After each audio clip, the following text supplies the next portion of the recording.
Good morning, fourth graders. How are you? Hope everyone is well rested and ready to get back to learning. I can't believe that here we are at the start of the fourth quarter. Before you know it, you're going to be fifth graders. Can you believe it? I know I can't. The year has gone by so quickly. We still have a lot to do though, so we're going to get started. And this is going to be the e-learning lesson for Wednesday, March 25th, and we're going to begin with math. Now, if you go to your math book, it's lesson 106. That's page 364 and 365. This lesson is on averages, and if you remember before break, we worked on mean, median, and mode. And if you remember that mean, another word for mean was average. So you've really already have learned about averages, so this really should just be a review for you. So let's take a look. We're going to go to the top of page 365. And the problem here is 4 vans carried the team to the soccer field. There were 5 players in the first van, 4 players in the second van, 3 players in the third van, and 8 players in the fourth van. And of course the question is, what is the average of number of players in each van? So we had 5 players, we had 4 players, we had 3 players, and there were 8 players in the last van. Remember that in order to find an average, it's a 2-step method. The first is that you're going to do your addition work. So we need to add the number of players in all 4 vans. So we have 5 plus 4 is 9, 9 plus 3 is 12, and 12 plus 8 is 20. So you have a total of 20 players in the 4 vans. Next step, think about it. What do we do? How do we figure out the average? First step is to add. Once we have added, second step, divide. You take your total, which in this case was 20, and you divide by the number of add-ins. So in this case, we have 4 add-ins. So 20 divided by 4 equals 5. So your average number of players here would be 5. You had 5, an average rather is 5. Okay, if you take a look further down the page, again, it says if the vans were loaded equally, there would be 5 players in each van. Even though the vans were not loaded equally, the average number is 5. Remember we talked about what that really means. What does an average mean? Okay, you have a different number of players in each van, but when you do an average, it's about what's in each. So in this case, it would be about the number of players in each. One van actually had 5 players, but you also had a van that had a few more players, 8 players. Okay, but the average, again, about how many then would be in each van. Okay, let's take a look also at the practice, and we'll go through the practice together. This one, as you can see, only has one practice. I know you love it when there's only one, but let's take a look. It says in 3 classrooms there were 24, 26, and 28 children, respectively. Remember, that just means respectively, just means in that order. That's the number of children in each classroom. What was the average number of children in each classroom? So again, we have 24, 26, and 28 children. Okay, so we need to figure out the average of those children. Okay, first step, what do? Add. Okay, so we're adding up. Remember, always look to make your tens. We have 4 plus 6 is 10. 10 plus 8 is 18. Right, and then in the tens column, we have 2, 4, 6 plus 1 is 7. So we have a total of 78 children altogether. We want to figure out the average. Remember, it's 2 steps. Don't stop after you've added. You then have to divide. So you take the 78, which is your total, and you divide it by the number of add-ins. In this case, we have 3 add-ins, so it's 78 divided by 3. Okay, now you need to work out your division. 7 divided by 3 is 2. 2 times 3 equals 6. Write it down. Subtract. 7 minus 6 is 1. Bring down the next digit, which is an 8. Now you have 18 divided by 3. 18 divided by 3 is 6. 6 times 3 equals 18. And you subtract, and you have nothing left over. Remember that for our purposes right now, when you're working on figuring out an average, you are not going to have a remainder. Remember, we talked about how you can have a remainder, but for the examples that you're going to be doing right now, you will not get a remainder. So if you do, then that means you made a mistake either in your addition or your division. You need to go back and take a look at that. Okay, so for the practice problem here, our total then would be 26 children. Okay, that's the average, 26 children. Okay, so for today, what I need you to do is you're going to work on lesson 106, only one lesson, okay, 106, and you're going to actually be doing all of the problems, so that's numbers 1 to 25. Since there's only one lesson right now, I would need you to do all those problems. So you're going to work on your own doing numbers 1 to 25. Remember that there's the little numbers written in the parentheses so that if you have trouble on a certain problem, a certain example, you're not sure, you don't remember how to do it, make sure you go back to those previous lessons. Okay, use that lesson number so that you know where to go back to find those examples if you're having trouble with that. I know you often don't do that, but you really need to do this now. Okay, you really have to go back and see if you can figure it out. Okay, also working on this lesson, since you're working on all the problems 1 to 25, you should be spending about 30 minutes on completing your math lesson. If you're done a lot sooner than that, I suggest you go back and you check your work over. Okay, take your time. Remember, your goal here is to get the most number correct. It's not to rush to get through it, it's to get them correct. Okay, so please make sure you're taking your time as you're working. Also, in addition to this lesson for today, I want you to spend at least another 20 minutes on either your extra math or IXL, depending on where you are. Those of you who are still in extra math, you really need to be working to get out of extra math. So even though I'm asking you to do 20 minutes of it, at least today, if you're still in extra math and you have other time during the day, you can get back on, because your goal is to get out of extra math and get into IXL as soon as possible. So you really need to be working on that. Okay, again, if you have any questions today or you have trouble on any of the math, you're going to reach out to me and give me a call, and I'll help you through your problems. Okay, right now I'd like us to, I want to take you through the other things that you're going to be working on today also. Okay, for English today, remember that we were working on those compare and contrast essays. Some of you, I think, were close to finishing. I think a few of you may have even shared yours already with me. But I do need everyone to be working on finishing the drafts of those compare and contrast essays. I want the drafts finished up by Friday because we have been working on them already. I do just want to remind you a couple of things with the compare and contrast essays. Remember, you should have 4 paragraphs. You need to have that intro paragraph. You need to have a compare paragraph. You need to have a contrast paragraph, and then you need to have a concluding paragraph.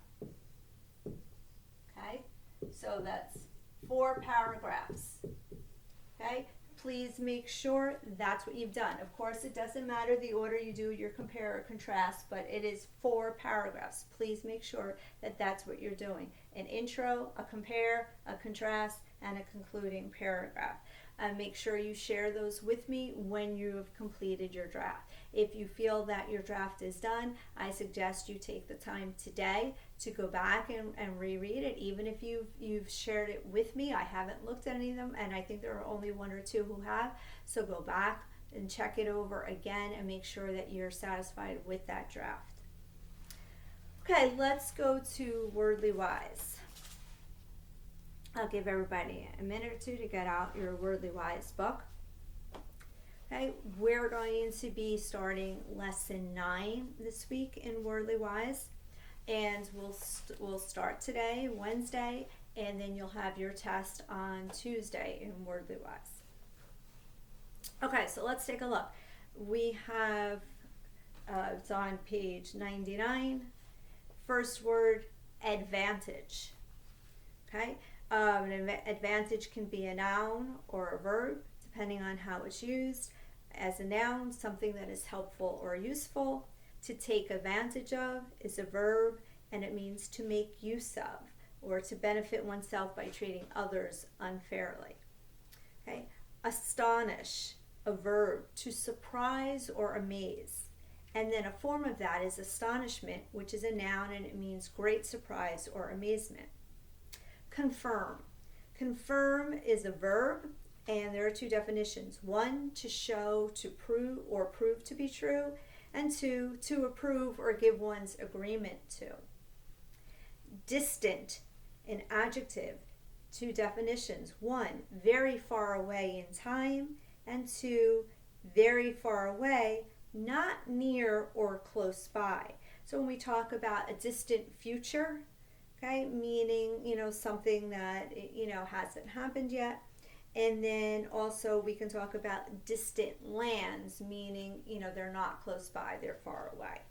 And then a form of that is distance, which is a noun, and that's the length of space between 2 places. Next page, founder. A founder, a noun, a person who sets up something that lasts. Okay, George Washington, Thomas Jefferson were founders of the United States. I know often children are a little bit puzzled by that word founder. Okay, but yes, that is correct. Founder, one who sets up something that lasts. Or as a verb, to sink below the surface of the water. The ship struck a rock and foundered before a rescue team could reach it. Okay, and again, a way that you may not be familiar with the use of that word, foundered. Okay, so we have founder and foundered. Next word is hamlet, and that's a noun, and it's a small village. Next is host. It's a noun meaning a large number. Okay, a host of people or hosts of people meaning a large number of people. And 2, one who greets and entertains guests and takes care of them, whether, at a party or a restaurant you have a host or a hostess that might seat you in a restaurant, or if you have people staying at your house or visiting you, then you are a host. Next word is misgiving. It's a noun, a feeling of doubt or uncertainty, or you have concern about what might happen in the future. Okay, you have misgivings about something. Okay, next is parch, and that's a verb, to make or become very dry. And then parched is an adjective, and it means lacking water or thirsty. So if you were feeling really thirsty, you might say that you were parched. Okay, and then as a verb, the sun parched the fields. Next word is prospect, a noun, something that is waited for, expected, or hoped for. Okay, there was little prospect of us finding a seat in the crowded theater. Okay, as a verb, to look in the ground for valuable metals like gold and silver. Okay, we had people who were prospecting for gold years ago. Okay, and then a form of that is a noun, prospector, and that's the person who explores an area looking for valuable metals. Next word is scarce, and that's an adjective meaning in short supply, not plentiful. Okay, if gasoline is scarce, then the price goes up. And as a noun, scarcity, meaning a shortage. If there's a scarcity of something, it would mean that it would be hard to find it. Next word is shrewd, and that's an adjective, clever or good at understanding what is needed and acting on it. Okay? Soul, S-O-L-E. It's an adjective, being the only one of its kind, belonging to only one person or a group. If someone was the sole owner of a store, it means that they are the only owner of the store. A noun, there are two definitions as a noun. One, the bottom surface of the foot or of a shoe or boot, the sole of your foot, the sole of your shoe, that's the bottom part. And two, a flat fish that is caught and eaten for food. You might have grilled sole for dinner. Next word is torment, a noun, great pain or suffering. Okay, our dog was a torment to our cat. And as a verb, it means to cause pain or suffering. Okay, sometimes one sibling, tends to torment another. Okay. Typical is an adjective. It's being like others of its kind. Okay, a typical home in Florida, there's a certain style. Okay, a typical home would mean that it's pretty much what you would find all around. Okay, very common. Okay, and it ended there. Sorry, that was the last one. Typical was the last one. Okay, so then today what you're going to be working on is 9A. Remember, 9A is where you choose the two phrases that will correctly form a sentence using one of the vocabulary words. Make sure you write the complete sentence on the line. And then in 9B, that's where you're looking to replace the word or words in bold print with a word from your list. And remember, it can be a form of the word from the list as well. Don't forget, it continues on to the second side. 9B goes up to number 10. Okay, so you will work on that today for me, and then you need to take a picture. Let me see that it has been completed. Also, in your Wordwise book, page 98, which is right before the start of this new lesson, is a review, another crossword puzzle review. So you can be working on that throughout the week. Okay, when you're finished, you'll take a picture and show me that you have done that. But you can start working on that today and continue throughout the week whenever you have time. Excuse me. Okay, what else do I want? Oh, spelling. I just want to tell you, for spelling this week, we're not going to start spelling. We'll wait and start spelling on Monday the way we normally do with a pre-test, and then the other assignments following that. Right now, though, I would like you to take a look at your science book. Okay, we're going to be starting in chapter 11 in science, which is properties of matter. Okay, that's on page 313. Properties of matter. Okay, and on this page it says you will discover what makes up matter, that all matter has mass, weight, volume, and density, how the properties of substances change, and ways that substances combine to form new substances. So these are all the things that we're going to be finding out as we begin to explore properties of matter and what is matter exactly. If you take a look on pages 314 and 315, we see the vocabulary for this chapter. Okay, density, mixture, solution, solute, solvent, solubility, physical change, and chemical change.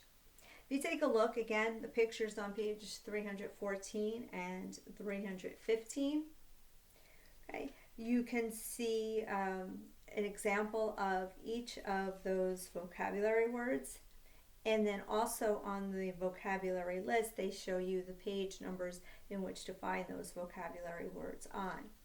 What I need you to do today is I need you to write down what each of these words mean and then put that into your science binder so that you'll have it for testing and for future work in this chapter. What you can do is there are two ways that you can write down the meaning of each word. One is to go to the page in which they tell you you can find the word on and get the definition that way. Or you can simply go to the back of your book and use the glossary and look up the word there. but you do need to write down each of these words and what they mean. And again, you want to make sure that you're keeping it in your science binder so you'll have it for reference throughout this chapter.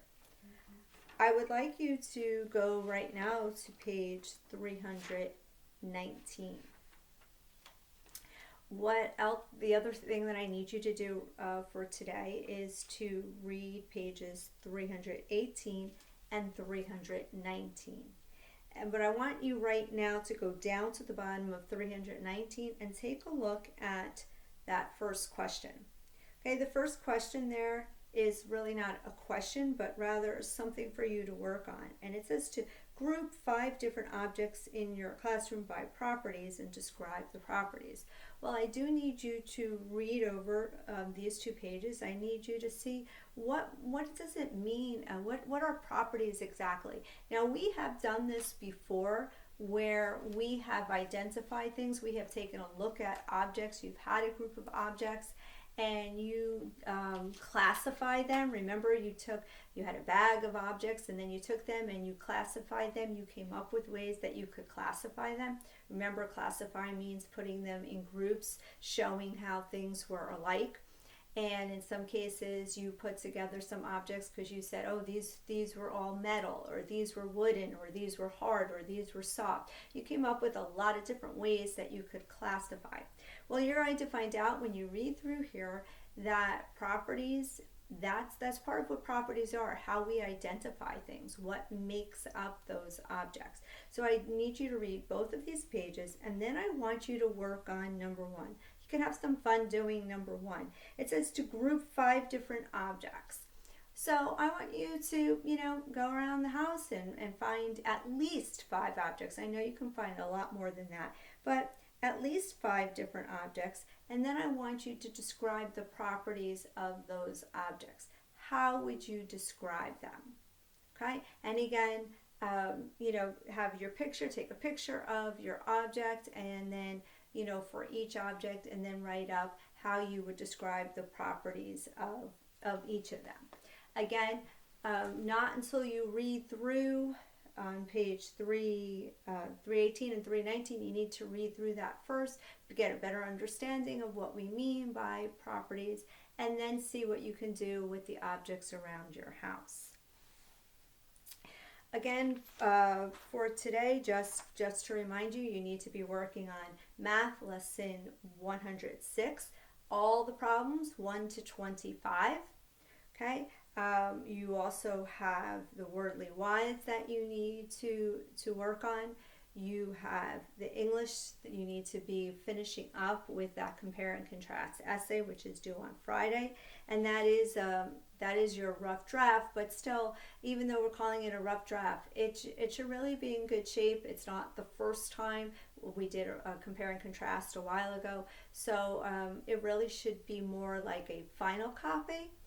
But we're calling it a draft because it's going to be the first time that I'm taking a look at it. Okay, and remember to work on your science. Again, if you have any questions, you can give me a call and I'll help you throughout the day. Okay, bye. See you tomorrow.